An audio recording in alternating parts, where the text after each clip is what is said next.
بسم اللہ الرحمن الرحیم۔ امام زمان علیہ السلام جس نسل کے منتظر ہیں وہ نسل قرآن ہے، وہ ہے کہ جن کا حشر و نشر قرآن کے ساتھ ہے، یعنی جن کے وجود میں قرآن رچا بسا ہوا ہے۔ چند دن پہلے غزہ میں جو بمباری ہوئی، اس میں آپ نے بھی دیکھا ہوگا وہ کلپ کہ ایک شخص کو جو بے ہوش ہے، بلکہ اسے بے ہوش کیا گیا، چونکہ آپریشن ہونا تھا، اسے ہاسپٹل میں لایا جا رہا ہے، وہ بے ہوشی کے عالم میں قرآن کی تلاوت کر رہا ہے، حتیٰ آپریشن کے دوران مسلسل اس کے لب ہل رہے ہیں اور وہ آواز کے ساتھ قرآن کی تلاوت کر رہا ہے، یعنی قرآن اس کے وجود میں اس طرح رچ بس چکا ہے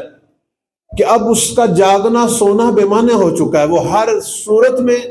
وہ اہل قرآن ہے۔ یعنی اس طرح کے لوگ ہوں گے، لیکن اب یہی لوگ کھڑے ہیں، یہی لوگ محاذ میں کھڑے ہیں، حق و باطل کی جنگ میں کھڑے ہیں، اور ان کو اللہ نے کتنا صبر دیا ہے، کتنی استقامت دی ہے، یہ اسی قرآن کی برکت سے۔ جو آج امام صامت کی قدر و قیمت کو جانیں گے، وہ امام ناطق کے لیے تیار ہوں گے۔ اصل نقطہ جو ہے وہ یہ ہے، آپ دیکھیں کہ عصر ظہور کے بارے میں جو روایات ہیں وہ یہی بیان کر رہی ہیں کہ عصر ظہور جب بپا ہوگا، اس وقت کچھ اس طرح مولا اور ان کے انصار حکم قرآن کو نافذ کریں گے کہ لوگ یہ کہیں گے مہدی نہیں، خود قرآن ہم پہ حکومت کر رہا ہے۔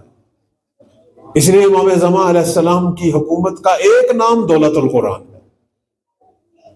اور خود ہم احادیث میں دیکھتے ہیں، معصوم فرماتے ہیں کہ میں دیکھ رہا ہوں کہ جب ہمارا 12واں آئے گا تو جگہ جگہ ہمارے شیعہ خیمہ قرآن لگائیں گے اور لوگوں کو قرآن کی اس طرح تعلیم دیں گے جس طرح قرآن نازل ہوا تھا، یعنی دنیا میں شیعہ معلم قرآن بنیں گے۔